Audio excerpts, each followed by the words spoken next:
ہیں نوجوانوں بتاؤ تم میرا کیا کرو گے؟ مجمع پھر بھی خاموش ہے. پھر کہا اے نوجوانوں بتاؤ تو تم میرا کیا کرو گے؟ اگر میں قرآن اور حدیث سے ہٹ کر کوئی بات تمہیں کوئی کام کرنے کے لیے کہوں تو تم میرا کیا کرو گے؟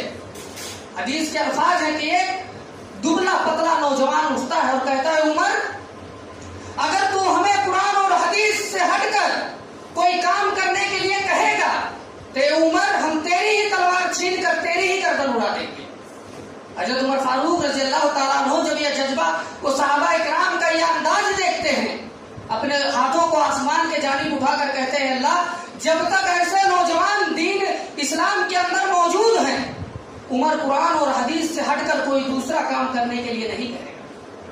تو یہ صحابہ اکرام کے اندر اختلاف تھا لیکن وہ اس اختلاف کو قرآن اور حدیث کے دائرے میں انہوں نے ختم کیا.